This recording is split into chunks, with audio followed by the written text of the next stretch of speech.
Florida bill could allow agencies to withhold names of officers who shoot people. Florida law enforcement officers who use deadly or harmful force could have their names shielded from the public under a proposed state law.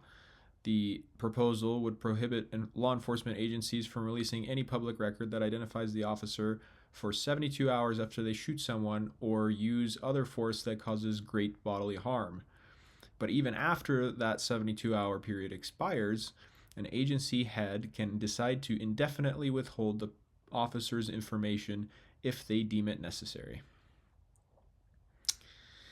The proposal comes in a larger bill meant to shield the identities of crime victims, of course, because anytime stuff like this gets proposed, whether it's on the state or federal level, the way that you pass heinous and immoral garbage into the government law is you write up a giant stack of paper in a bill and you slap a title on that bill that resonates with people, and that sounds very good and nice and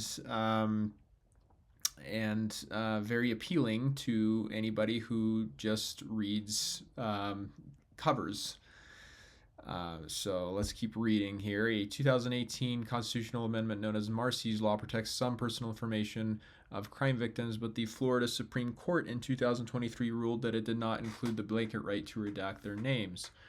The ruling came after Tallahassee police officers fatally shot people in two separate incidents. Their agency withheld the officers' names because the officers said they were victims because they were assaulted by the people they shot.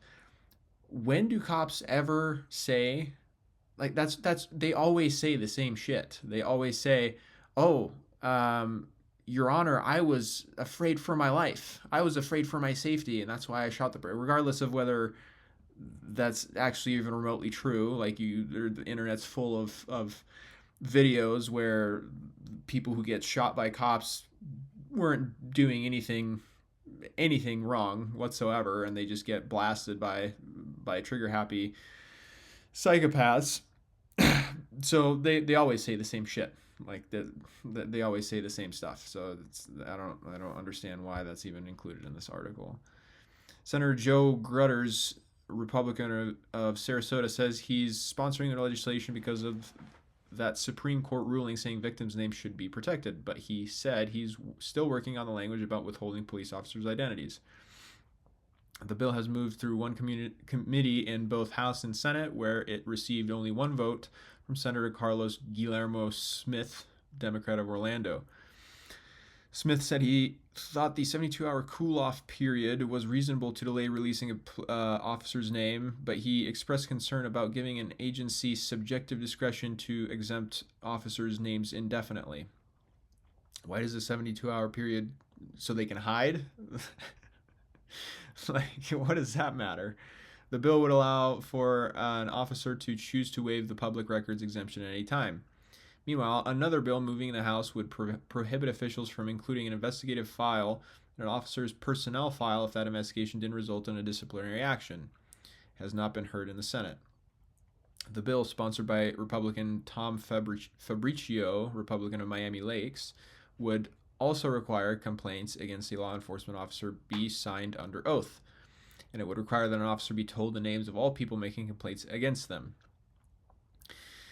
So basically opening the door for retaliation from the person that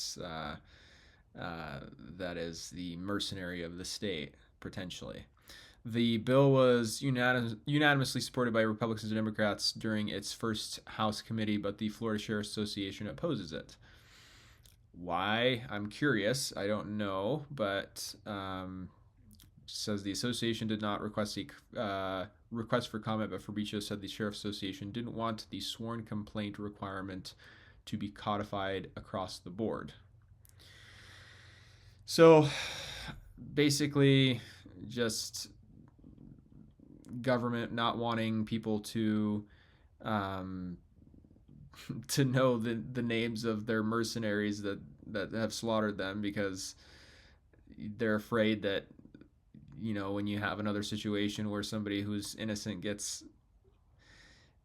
filled full of holes by a trigger happy cop, uh, that the retaliation and that people don't grab their pitchforks and torches and stuff and go and do what happened in 2020, which is not justified. It's not moral. What happened? It's just a bunch of misdirected anger for the most part, but it's such a ridiculous idea to think that it's okay, just that it's okay for the identity of people who do immoral acts such as killing innocent people that there's this bill in Florida that gets to conceal their identity and even potentially conceal it indefinitely.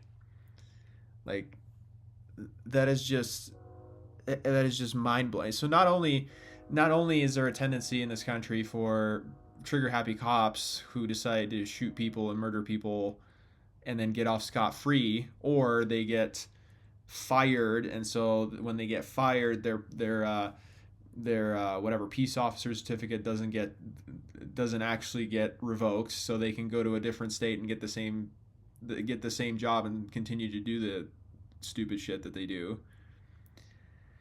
But now their identity, if this bill were to pass in Florida, their identity would be completely potentially concealed and protected. Now, there's a saying, show me the incentive, I'll show you the outcome. If you're a cop and you just so happen to be twisted in your mind and you have a trigger happy proclivity, let's say,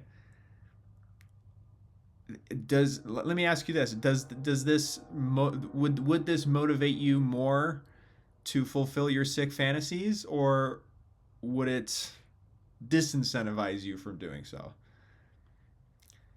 Just some food for thought.